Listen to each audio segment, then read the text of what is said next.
So, name, age, function. Ange POSTECOGLOU, 44. I'm the head coach of Brisbane Roar. Where does your passion for soccer come from? I guess probably from my father. We came from Greece. I came to Australia. I was born in Greece. Came to Australia when we were 5, and my dad, obviously, being from Greece, was very passionate about football. And even though we came to a country where it wasn't a #1 sport, he still passed that passion on to me. Okay. For you, where is the Australian soccer? What is the level compared to the soccer in Europe? Oh, look, I think it's improving. We've had professional football in Australia for probably 5 years. Before that, it was semi-professional, and I think because it's so new, it's improving all the time. Compared to Europe, I think we're at the stage now of probably we're very similar to maybe the second divisions in a lot of European countries. We're not quite up to the first divisions yet, the big clubs, but I think in the next 5-10 years our league will be strong enough to say that we'd be as good as a lot of first divisions in Europe. Okay, so I jump on the last question because of your answer. Yep. In the next 5 years, what could be really good to make the A-League more and more popular in Australia and maybe overseas? I think the development of the sport, more professionalism, not so much on the park but off the park, the way clubs are organised, the professionalism in administration, management, I think will help players improve. And I think the other thing is the quality of foreigners we bring in, I think, is important. If you look at most of the big leagues around the world, the foreigners, if they're good ones, lift the level and the popularity, and I think for us that's something we need to look at. If we can improve the level of the quality of the foreigners, I think it'll make the A-League more popular. Okay. You don't think it's because of that soccer is on Fox TV and Fox TV is only for a few people in Australia? No, I don't think so. I think if anything that's probably helped us. The reality of it is that the free-to-air stations at this stage won't look at football, and if they did get it, they wouldn't put it on at the right time. So I think a bit like Europe in the cable TV, pay TV, it changed football in Europe, and I think it can change football here too. So I think I think that helps the sport. What is your wish or dream for the soccer in Australia? Oh, look, a lot of it's already happened. I mean, I've been in Australia for 40 years, and I've been in football for 25 years, and the fact that we have professional football in Australia is already, that was my dream, to see it one day be a professional sport. And so the fact that it's happened, I think, has been fantastic.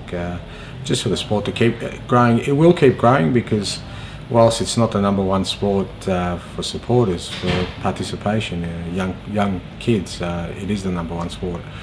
If you go around all of Australia now, you see young kids, they all play football, they love football. So I think the game will continue to grow, and if we can start, if our professional league is still here in 10 years' time, I think that shows that it's here to stay. And for me, that's what the dream's about, is just making sure that this is a professional sport in Australia, and there are opportunities for all young footballers to make a career for themselves. What do you think about the curriculum that the Federation start to install everywhere in Australia? Yeah, I think it's good. I think that's probably what we haven't had. Again, if you look at the major nations around the world who are successful, they all follow one plan. It's different plans in different countries, but they all follow one plan, and we have to do the same. So I think it's the right way to go, and down the track I think they will, if they need to change the plan a little bit, they can, but everyone must follow it. And it's good because, again, it gives a young footballer an idea of what he needs to go through to become professional, and rather than just everyone on their own. So I think it's a positive thing, and again, I think it's something that will help in the next 5 years or so. For you, the 3 best players of all time? Of all time? Well, I was lucky because I was coached by Ange POSTECOGLOU for 3 years, and whilst I never saw him play, working with him for 3 years and hearing him talk and seeing what he was like and just the man he was. To me, he's one of the greatest players of all time, but he was a great person as well. And because I worked with him, I was a bit biased in that I think that he was one of the greats. And then it's very hard to go past the obvious ones in Pelé and Maradona. Again, Pelé, I probably only got the end of his career, came to Australia, but we didn't see the best of him. But again, watching the TV footage and just how influential he has been in world football has been amazing. And Maradona, I watched his whole career, and I still think it's amazing some of the things that in a team sport. He was one individual that could actually change games, all the time. So even at a World Cup. So I think it was fantastic. Yeah, using his hand, every part of his body, which the French know all about now as well. So yeah. The French know very little about Australian soccer, and what do you know yourself about French football? Well, I mean, for 7 years I was national coach of our under-20 and under-17 teams. So I travelled to France many times. Spent time with Clairefontaine. So I know a great deal about French football. We, when we went, when I was coach, we qualified for 6 World Cups, and a lot of the time we were good with the French, and so I got to speak to their coaches a lot and watch a lot of their players. And look, they have a very, very good system in producing young players in particular.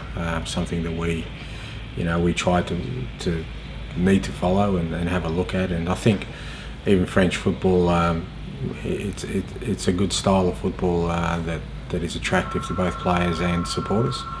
And obviously they're very passionate about it, which again, being an Australian, I think it's the one thing that I think people don't realise is how passionate people in overseas countries are about the sport, and the French are like that. They support their local team and they support the national team, and they're very passionate about it. And so yes, I've had a great deal of exposure with it. We complain all the time, but it's true. But I think if you're passionate about something, you do. If you care about something, then if it's not going well, you will complain. Sometimes I think here in Australia we're known as a relaxed country, very relaxed country, but sometimes we're too relaxed about everything. And if something's not right, we should be more passionate about it. And so I like that. I mean, I'm European myself, so I understand it maybe a little bit more. But I don't see anything wrong in complaining as long as you care about something. Maybe the only one moment where you don't like to hear "no worries, mate," is it? Yeah, I think so. I think sometimes in Australia we do that too much. In a lot of things. Sometimes that's a positive. We have a very good lifestyle here, but sometimes, yeah, you want to be more passionate. You want people to maybe get upset and care a little bit more about something rather than just saying, well, that's the way it is. And football's a big part of that, and I think for us as a nation, again, that's part of our evolution. Sometimes I think we're just not passionate enough about it either. Important question. Do you remember your best moment of soccer as a player, a coach, or simple spectator in front of your TV? What was your best moment of football? Look, I mean, I guess there are always times you remember in your career, but I think for me the biggest moment was in 2000. I was coaching an Australian club, South Melbourne, and we qualified for the World Club Championships in Brazil, and we played against Manchester United, Vasco da Gama, and Necaxa in the Maracanã. Big moment for us, small Australian club playing against Manchester United, and particularly against Vasco da Gama. There was 60,000-70,000 people. They had Romario, Edmundo, Juninho in their team, and playing at the Maracanã, where it's one of the home of football in many respects. It was a fantastic moment. I still think about it, and as a footballer, I was coaching at the time, but as a football person, to me, it doesn't get much better than that. So yeah, that'd probably be the biggest moment. The worst moment? You tend to remember the worst moments more, I think. In football, I always say there's more pain in football than ecstasy. You know, the good moments are few, but there's a lot of pain along the way. So you try and forget them. But I think, you know, when I look back at my career, I probably in 2003 we were at the World Under-20 World Cup, and I was coaching Australia, and we beat Brazil 3-2. We got to the quarterfinals, and we had a good chance to make semi-finals at a World Cup, and we lost to the UAE in the last minute. We conceded a goal, and you know, you look back on those moments and you think what might have been. We might have made a semi-final of a World Cup, maybe a World Cup final, and you know, they're the kind of things that at the time obviously are painful, but even worse later on, because you think, well, you might not get that opportunity again. So that was probably the worst moment. Who are the two best Australian players today? Today,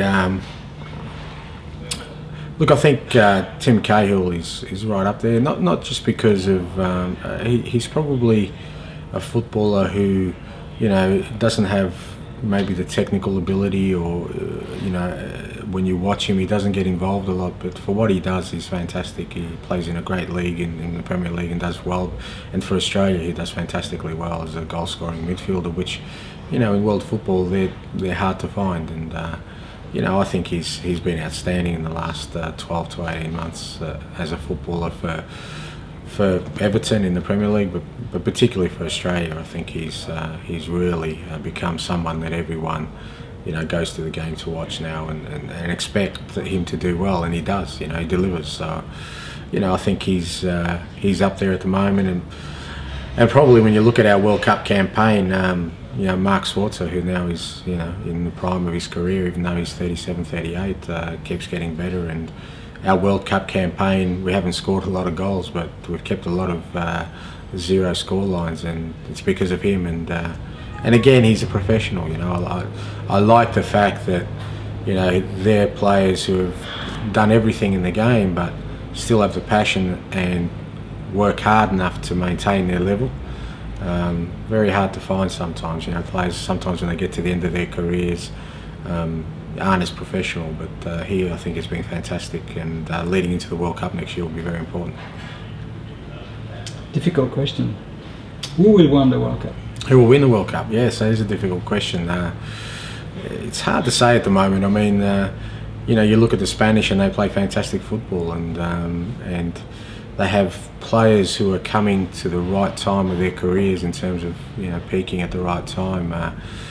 The big question mark for me this time is going to be the country where it's played, South Africa. When it's played in a country that's not a normal country for football, you know, you get surprising results. I remember when it was in Japan, South Korea, you know, Korea made semi-finals, no one expected.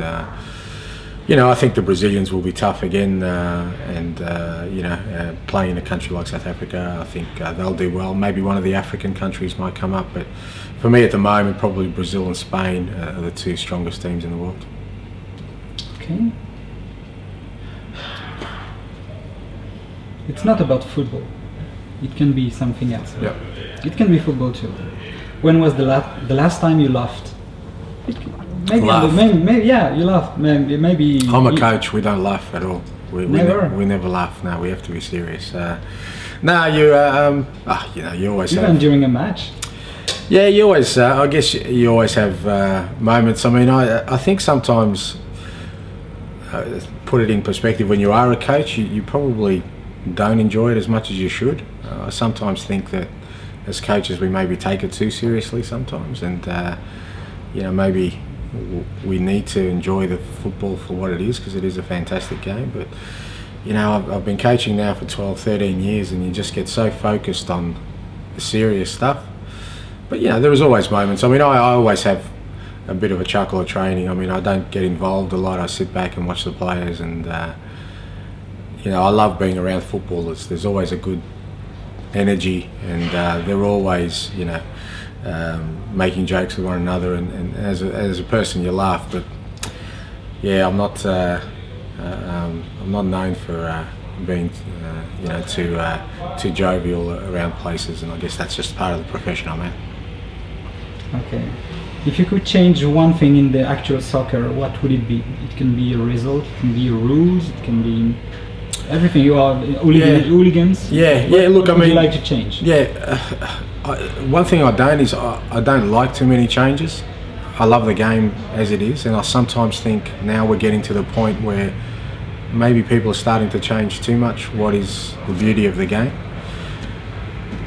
Human error is part of the beauty of the game, including officials, and I know people love technology and that's where we're going to, and to me, I hope it doesn't take away from the game. I hope we don't get to the point where, you know, we're waiting on TV replays to decide games of football, and it disrupts what, you know, the natural flow of our game. It's a very different sport to a lot of other sports where technology is used. We don't have a lot of stopping and starting. We play our game for 90 minutes and we stop.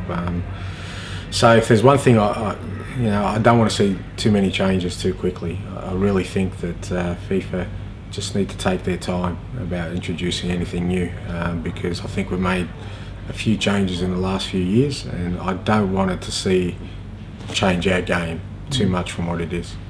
So even if it's not fair, you can say nothing about the Thierry Henry. I think, no. Look. I think over time, I think those kind of things even themselves out. I think if you know, maybe even that game, the France Island game, you look at that game, maybe there's a couple of other decisions that were wrong as well. I mean, where does it stop?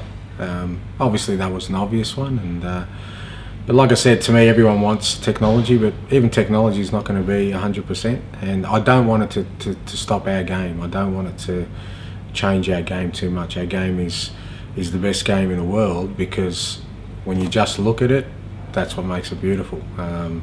A lot of other sports need the technology to make it beautiful. We don't. So, you know, sometimes it's unfair, but there's been plenty of instances in the history of the game that it's been unfair. But over time, the best teams still win. The best players still the best.